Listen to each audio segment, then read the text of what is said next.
Bangsa Eropa seperti Portugis, Spanyol, Belanda, dan Inggris datang ke Asia termasuk Indonesia karena ingin mencari rempah-rempah seperti cengkeh, pala, dan lada. Pada saat itu barang-barang tersebut sangatlah berharga di Eropa.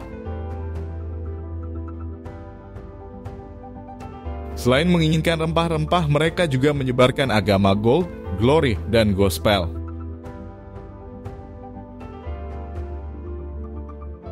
Belanda membentuk VOC atau yang lebih dikenal Kongsi Dagang Hindia Timur.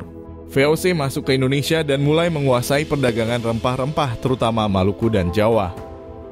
Setelah melalui berbagai proses yang panjang, Indonesia akhirnya kalah perang dengan Belanda. Ada beberapa hal yang menjadi penyebab kekalahan Indonesia seperti perpecahan kerajaan-kerajaan lokal. Dulunya Nusantara tidak bersatu seperti sekarang, ada banyak kerajaan seperti Mataram, Banten, Ternate, Tidore, Makassar, dan lainnya. Mereka sering bersaing bahkan berperang satu sama lain. VOC memanfaatkan itu dengan politik adu domba. VOC membantu satu kerajaan melawan kerajaan lain, tapi kemudian ketika kedua kerajaan itu hancur, VOC malah menguasai keduanya. VOC sering membuat perjanjian sepihak dengan raja-raja lokal yang tidak sepenuhnya memahami isi dan dampaknya. Selain itu, ada juga tokoh lokal yang berkhianat dan berpihak pada VOC demi kekuasaan. Selain itu, VOC membawa senjata api, meriam, dan kapal perang yang lebih maju dibanding senjata tradisional kerajaan lokal. Hal itulah yang akhirnya menyebabkan kekalahan Indonesia. Lalu apa yang terjadi 1 jam setelah Indonesia kalah?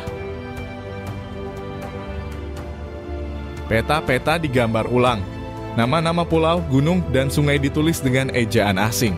Dalam catatan tanah bukan lagi milik pribumi, melainkan milik kongsi dagang dan kerajaan di seberang lautan. Setelah penjajah menguasai wilayah, raja atau pemimpin lokal dipaksa menandatangani perjanjian yang merugikan. Jika menolak akan digulingkan. Kebijakan monopoli mulai diterapkan, yaitu hanya VOC yang boleh membeli dan menjual hasil bumi seperti rempah-rempah. Rakyat lokal tidak boleh berdagang bebas lagi. Masyarakat dikenakan pajak tinggi dan kadang dipaksa kerja tanpa bayaran. Misalnya masa tanam paksa di abad ke-19. Petani dipaksa menanam hasil tertentu seperti kopi atau tebu dan menyerahkannya kepada pemerintah kolonial.